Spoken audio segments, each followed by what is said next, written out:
Ini ada video Kang, nah, kita saksikan bersama-sama dulu. Di depan toko Aluha, saya tanya ibu-ibu, mbak-mbak, itu sedang antri minyak goreng. Seorang warga yang merekam antrian pembelian minyak goreng di sebuah toko di Trenggalek, Jawa Timur dibagikan di salah satu laman sosial media pada tanggal 19 Februari tahun 2022. Dalam rekaman terlihat antrian panjang warga laki-laki maupun perempuan yang berjejer tertib hingga ke gang di samping toko. Segala dosa-dosa kami ya Allah, kami telah salah pilih memilih Bapak Jokowi menjadi presiden 2 periode, tidak menambah kemakmuran tetapi menambah kesengsaraan rakyat. Dalam komentarnya, sang perekam mengatakan dalam 2 periode Presiden Joko Widodo dapat menghantarkan rakyat Indonesia semakin terpuruk ekonominya dan mengatakan telah salah pilih pemimpin. Sabar nggih ngadepi. Nggih, salah jenengan. Nyoblos Bapak Jokowi ngene lho dadine. Ya Allah, ya Rabb.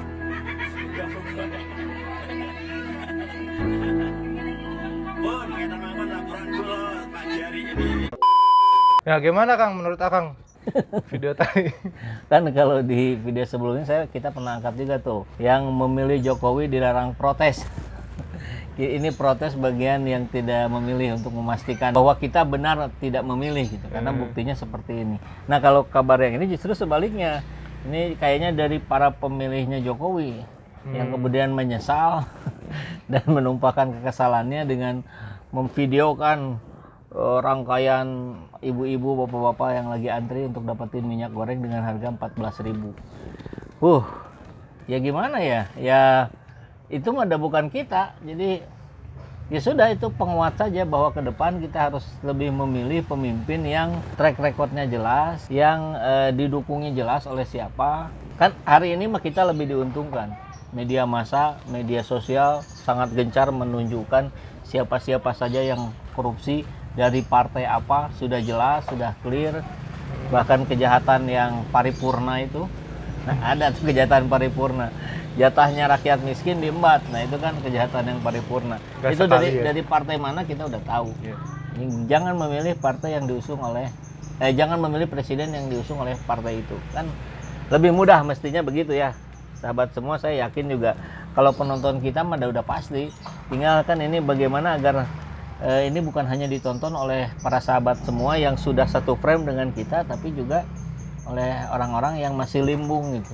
Kan ada kelucuannya sekarang Bang, di tengah minyak goreng langka ya, kemudian padahal pabriknya ada di Indonesia, produsen kelapa sawit terbesar di Indonesia. Kemarin beberapa harga BBM juga naik. Nah, tapi ternyata survei kepuasan terhadap presiden katanya mayoritas puas.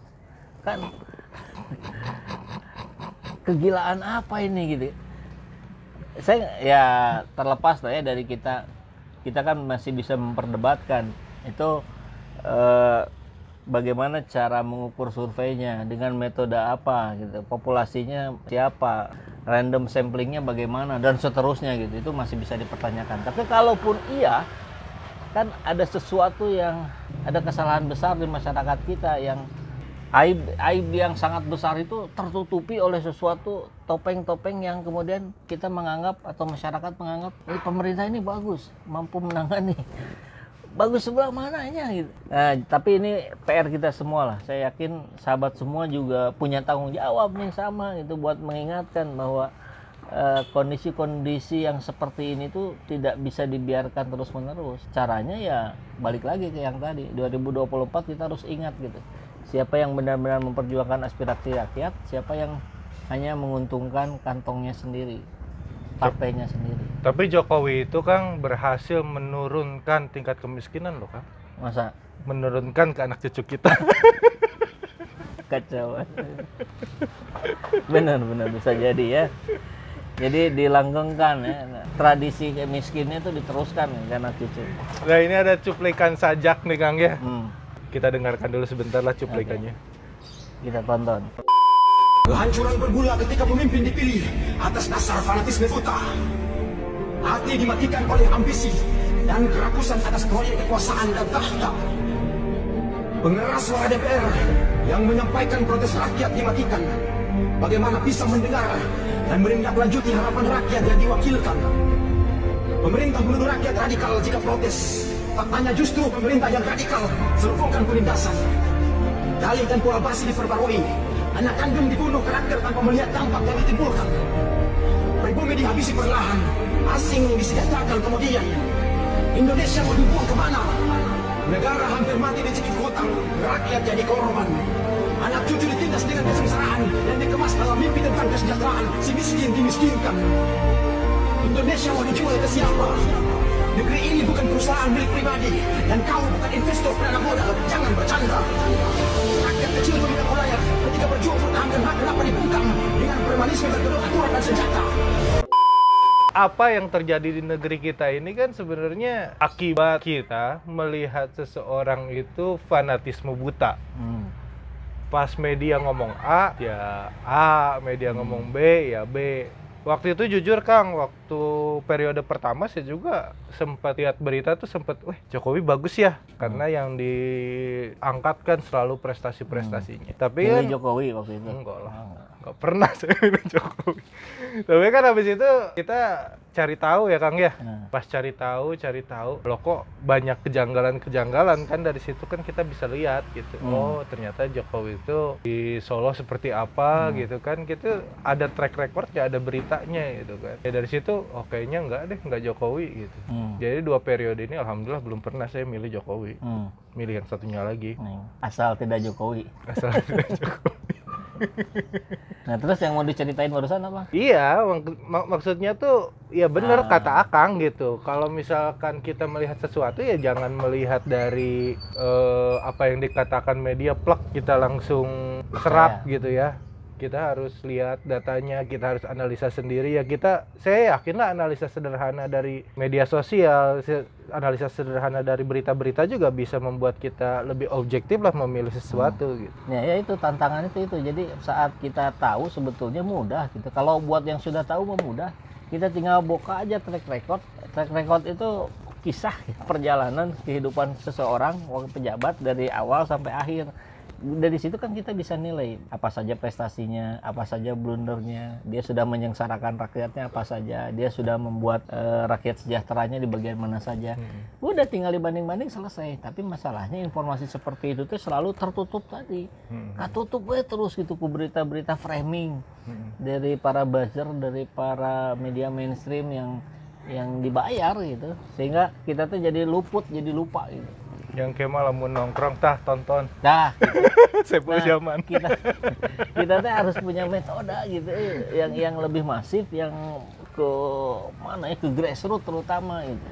Karena ya faktanya kan para pemilih, anggap lagi nih ya, mudahnya mah kita lihat para pemilih dari PDIP atau Pak Jokowi itu terkonsentrasi di wilayah non perkotaan. Di mana akses informasi dan sebagainya tidak selancar di kota. Nah, sesimpel itu saja gitu, tak.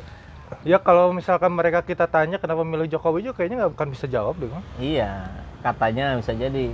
Kata Om, kata bapak saya, bagus.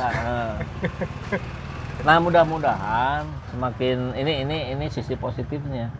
Handphone semakin murah, gitu. Orang makin banyak punya HP, bisa lebih mudah baca kabar, bisa lebih seimbang lah ini ya.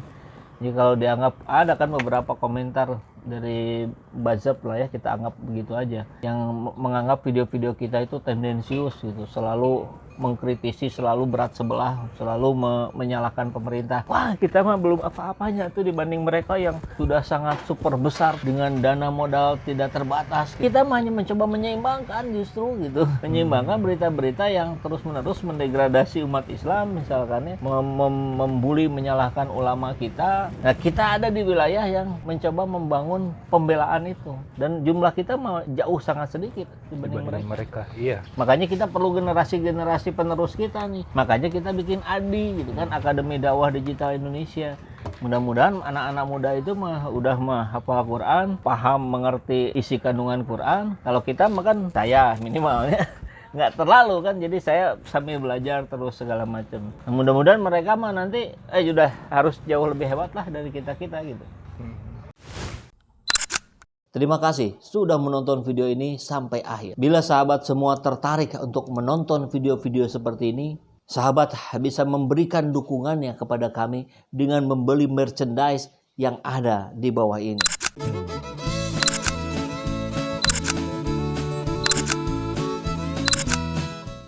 Kita siapkan berbagai desain t-shirt yang cocok untuk sahabat semua. Namun apabila sahabat semua ada yang menginginkan desain yang lain, tentu kami pun bisa mengakomodirnya. Silakan hubungi di nomor yang ada di bawah ini.